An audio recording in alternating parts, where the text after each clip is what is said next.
우리는 흔히 르네상스에 대해 이렇게 배워왔습니다.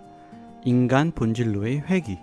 그런데 왜 당시 이탈리아 도시들은 인간 본질을 다시 탐구하게 되었을까요? 어째서 종교가 절대적이었던 그 시대의 틈바구니에서 인간 중심의 중요한 사상들이 이탈리아 도시 국가에서 탄생하게 되었을까요? 르네상스는 사실 이탈리아 도시에서 탄생한 보잘것없는 가문의 한 개인에 의해 탄생되었습니다. 그는 땅도 군대도 왕위도 없었지만 교황청의 금고를 열었고 유럽의 돈줄을 장악하며 도시국가 피렌체를 이끌었습니다. 조반니 디 메디치. 그가 만든 금융 시스템은 단순히 한 가문의 부를 넘어 문명의 방향을 바꿔 놓았습니다. 문명이 금융으로 재편되던 그 시작점은 바로 이 지점이었던 거죠. 사실 중세 유럽 대부분의 경제는 토지에 묶여 있었습니다. 농업, 봉건 영주, 장원 시스템, 수확량이 중요했고 돈은 단순한 기록에 불과했습니다. 하지만 피렌체는 달랐습니다. 십자군 전쟁이 끝나면서 동방과 서양을 잇는 무역이 폭발했고 그 중심에 이탈리아 도시국가들이 떠올랐습니다. 피렌체는 유럽 최대의 직물 생산지였습니다. 양모, 실크, 염색 기술이 세계 최고 수준이었죠. 수출이 늘어나면서 금과 은이 피렌체로 몰려들기 시작합니다. 여기에 각 도시국가마다 통화가 달라 환전업이 본격적으로 성장하기 좋았죠. 그리고 바로 이 무역과 환전이 결합된 지점에서 조반니 디 메디치는 기회를 봅니다. 단순히 물건을 파는 게 아니라 돈의 흐름 자체를 설계하면 어떨까? 조반니 디 메디치는 본래 귀족도 군인도 아니었습니다. 그의 집안은 소규모의 환전상이었죠. 피렌체 곳곳에서 실물 무역을 하던 상인들에게 환율 계산을 대신해주고 그 말을 교환해주는 단순한 서비스업. 하지만 조반니는 이 환전이라는 단순한 거래 속에 다른 가능성을 보았습니다. 그리고 그는 깨달았습니다. 돈은 거래에서 움직이는 것이 아니라 흐름에서 움직인다. 피렌체 안에서만 돈을 바꾸는 건 한계가 있었습니다.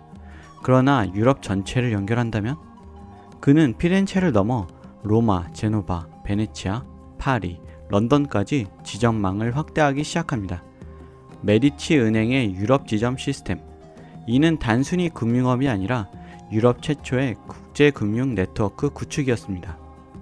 각 지점은 서로 다른 통화를 실시간으로 연결하며 환전 수수료, 송금, 신용 거래까지 처리했습니다.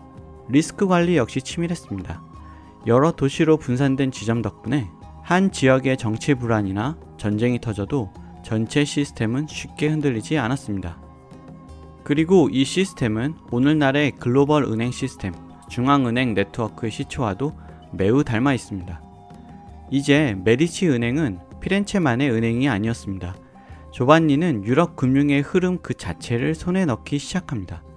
당시 유럽은 교황권 분열기, 이른바 서방 대분열 시기였습니다.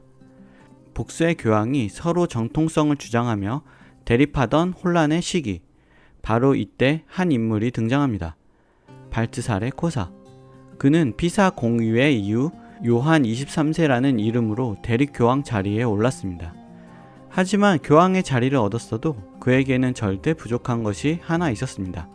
그것은 바로 자금력, 성직 유지, 외교전, 군사적 지원, 행정비용, 그 모든 것에 돈이 필요했습니다. 이때 조반니 디 메디치가 등장합니다. 메디치 은행은 대립교황 요한 23세의 금고를 관리하며 교황청의 재정 파트너가 됩니다. 교황이 발행하는 면죄부 판매, 성직 매매로 유입되는 막대한 자금, 교회세 수납 등 모든 자금 흐름이 메디치 은행을 통과하게 됩니다. 조반니는 이제 단순히 금을 보관하는 사람이 아니라 유럽 최대 종교 권력의 자금 순환을 설계하는 인물로 올라섭니다. 이 순간부터 메디치는 단순한 상인이 아니었습니다. 권력의 뒤를 설계하는 브로커가 되어 있었죠. 권력을 드러내지 않으면서 그 흐름을 자연스레 움직이면 결국 권력은 따라오게 되어 있다. 조반니 디 메디치의 금융 원칙은 이렇게 작동하고 있었습니다. 조반니는 권력의 판을 설계하면서도 직접 정치판에 깊숙이 뛰어들지는 않았습니다. 그는 알았습니다. 정치는 대립을 만들고 금융은 흐름을 만든다. 권력은 가시적으로 드러날수록 오래가기 힘들다는 것을. 그래서 조반니는 한 가지 선택을 합니다. 피렌체 시민 전체를 고객으로 삼는 사고의 전환을 한 것이죠. 그리고 이 순간부터 메디치 은행은 단순히 부자들만 상대하지 않았습니다. 소상공인, 장인, 무역업자까지 피렌체의 도시경제 전체를 품기 시작합니다. 하지만 이 금융만으로도 부족하다는 걸 조반니는 또 깨달았습니다. 사람들은 결국 부를 나누는 자에게 호감을 느끼고 감사해야 한다. 조반니는 피렌체 곳곳에 병원을 세우고 공공도서관을 만들고 세금 감면을 추진합니다. 그는 메디치가를 시민의 삶을 실제로 개선시키는 존재로 만들어갔습니다. 이 전략은 단순한 자선이 아니었습니다. 시민들은 점점 메디치 가문을 우리 편으로 인식하기 시작합니다. 정적들은 불만을 가졌지만 시민들은 메디치를 지지하고 환호했습니다. 이 차이가 바로 메디치 시스템이 오래 유지된 핵심이었습니다. 조반니 디 메디치는 왕이 되지 않았습니다. 군사력도 없었습니다. 하지만 그는 피렌체의 실질적인 권력을 손에 넣고 있었습니다. 그는 귀족 가문들과 끊임없이 타협했고 정적들과 치열한 경쟁을 벌이면서도 정면 충돌을 피하는 방식을 택했습니다. 조반니가 구축한 시스템은 단순한 부의 축적을 넘어서 정치, 경제, 문화, 종교가 모두 연결된 금융 네트워크였습니다. 피렌체의 무수한 거래들이 메디치 은행을 통해 순환했고 교황청의 금고 열쇠를 쥔 가문은 이탈리아 전역, 유럽 전역으로 영향력을 확장하고 있었습니다. 그는 도시국가 피렌체를 실험실처럼 활용해 자본으로 문명을 설계하는 방법을 만들어냈습니다. 이제 이 시스템은 그의 아들 코시모 디 메디치에게 넘겨집니다. 이 순간부터 메디치 시스템은 단순한 금융망이 아니라 도시 전체를 움직이는 정치적 설계도로 확장되기 시작했습니다. 피렌체는 표면적으로 공화정을 유지하고 있었습니다. 귀족원과 시민 대표들이 주기적으로 교체되며 권력을 나누는 구조였습니다. 하지만 실제 권력의 흐름은 전혀 다른 방식으로 작동하고 있었습니다. 코시모는 도시 전체를 메디치 시스템의 고객으로 만들어갔습니다.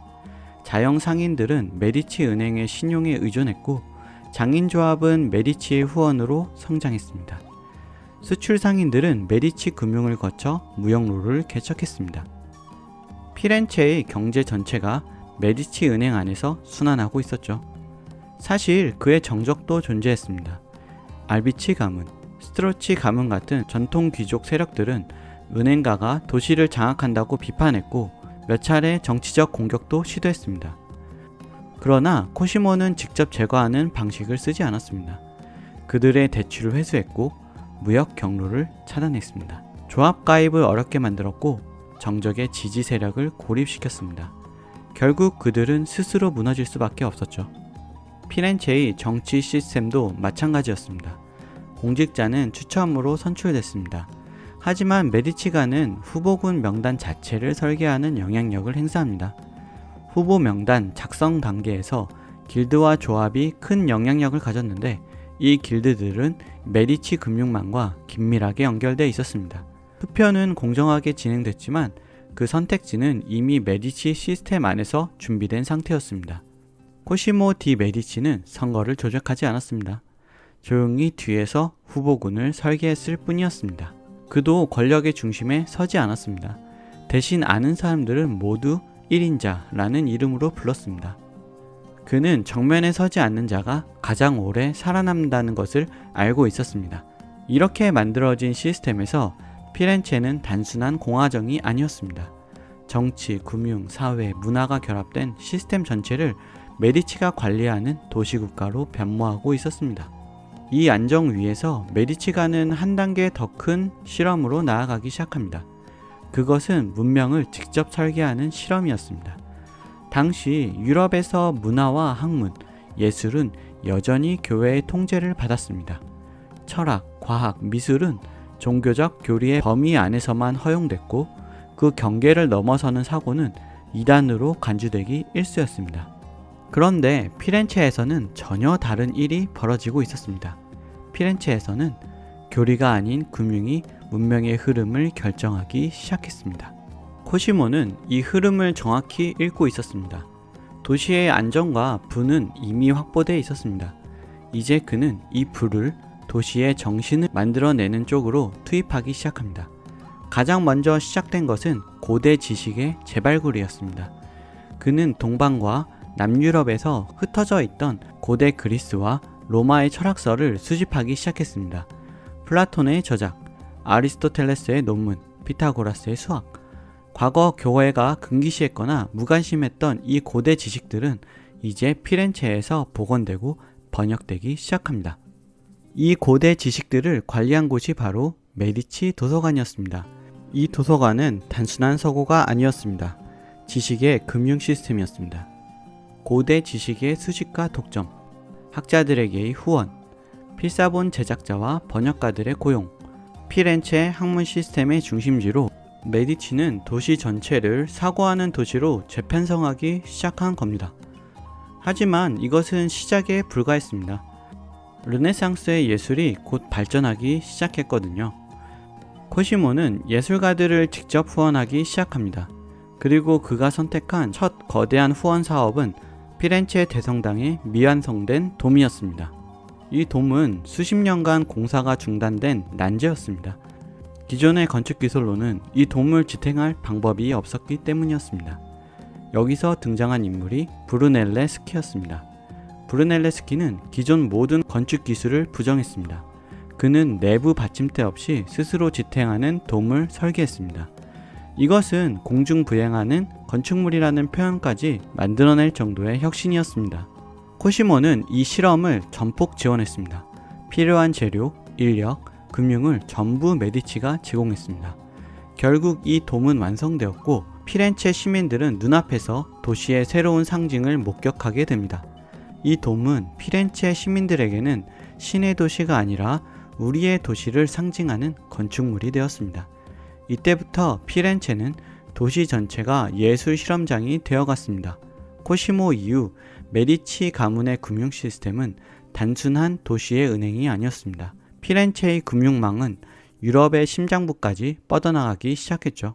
코시모의 뒤를 이은 로렌초는 이 시스템 위에서 문화의 황금기를 열었습니다. 레오나르도 다빈치, 미켈란젤로, 보티첼리, 도나텔로, 메디치가의 후원은 피렌체를 르네상스의 중심지로 만들었고 도시는 국제적 문화도시로 부상했습니다.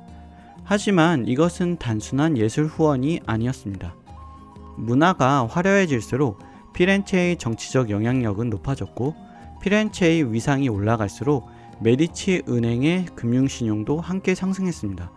예술은 소비가 아니라 권력을 강화시키는 정교한 도구였던 겁니다. 유럽에서 가장 강력한 종교 권력이었던 교황청. 그러나 교황청은 늘 자금 부족에 시달리고 있었습니다. 교회 건축, 외교, 전쟁, 성직 유지비, 교황은 늘 현금을 필요로 했습니다. 메디치는 이 빈틈을 더욱 정교하게 파고들었습니다. 유럽 각 도시에 설치된 지점방을 통해 국제 송금 시스템을 구축했고 복잡한 화폐를 실시간으로 환전하는 유럽 최초의 환전 네트워크를 운영했으며 순례 자금과 교회세의 수납까지 금융망에 통합시켰습니다. 이제 교황청의 수입 흐름 대부분은 메디치 금융망을 통과하고 있었습니다. 점점 교황청조차도 금융 시스템에 종속되기 시작했죠. 결국 메디치 출신 교황들까지 등장합니다. 레오 10세, 클레멘스 7세. 이들은 단순한 종교 지도자가 아니라 메디치 가의 국제금융 프로젝트의 핵심 담당자였습니다. 메디치는 교황청을 넘어 각국 왕실로 금융망을 확장시켰습니다. 프랑스, 잉글랜드, 신성 로마 제국 제후들, 왕들은 늘 전쟁 비용과 궁정 비용을 감당해야 했고 메디치는 여기에 대규모 차입을 제공했습니다. 국왕들은 전쟁을 설계했고 메디치는 그 전쟁의 재정 흐름을 설계했습니다. 그러나 메디치는 단일 국가에 의존하지 않았습니다. 유럽 각지의 지점망을 분산시키고 복수국가에 동시에 대출 계약을 체결했으며 국제 환전 차익을 통해 금융 해치까지 수행했습니다. 어느 한 국가가 파산하거나 패망해도 메디치 시스템 전체는 크게 흔들리지 않도록 설계된 겁니다. 사실상 이 구조는 오늘날 국제 송금망과 글로벌 통화 정산 시스템의 초기 형태와 매우 닮아 있습니다. 국왕들은 군대를 움직였고 교황은 교리를 선포했습니다. 하지만 메디치는 그 뒤에서 돈을 움직이고 있었던 것이죠. 이 구조는 이후 대항해 시대와 산업혁명, 금융혁명으로 이어지는 자본 시스템의 메커니즘을 만들어냈습니다.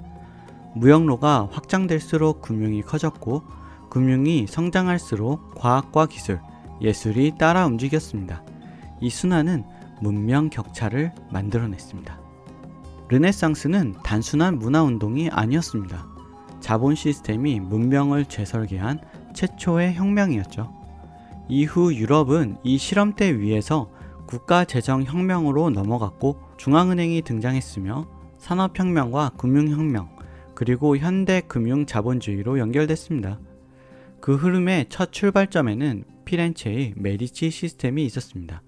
이렇게 문명을 재설계한 금융 시스템의 시작과 함께 이 흐름은 지금도 여전히 세계 곳곳에서 이어지고 있습니다.